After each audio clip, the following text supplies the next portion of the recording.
The Thai army had them surrounded. 32 men, they say, were among more than 100 Malay Muslim separatists who had attacked a dozen police stations and checkpoints earlier in the day. After an 8-hour standoff and exchanges of gunfire, the army attacked, killing everyone inside the Kruse Mosque in Patani.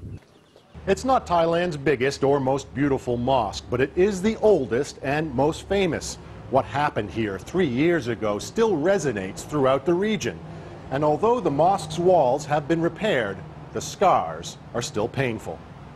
Halija Hali's 63-year-old father, Mail, was killed in the attack. She says he'd never been a fighter and wasn't a separatist. He'd simply gone to the mosque that day to pray. To this day, I believe my father couldn't leave the mosque. Maybe somebody stopped him. I'm sure because he was a good man and never hurt anybody. Nising Nalea was there too.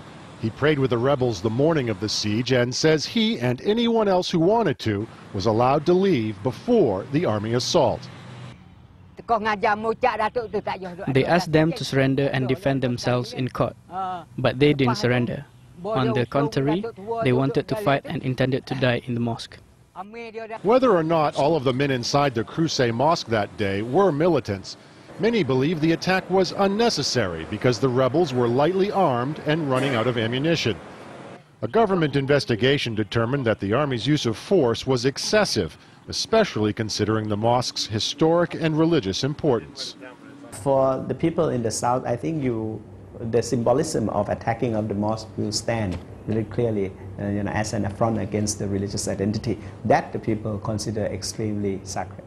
The inquiry also found that the general who ordered the attack disobeyed orders from Bangkok to give negotiations more time. But General Palop Pinmani says he's a scapegoat, that the report is unfair.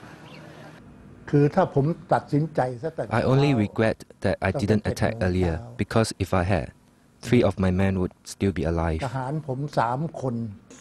It's that kind of attitude that Thailand's Malay Muslim minority says typifies the Thai government's disrespect for their religion and culture and disregard for their lives. And the memories of what some call the Kruse Mosque massacre continues to provide ammunition for those fighting for independence from Thailand. David Hawkins, Al Jazeera, Patani, Thailand.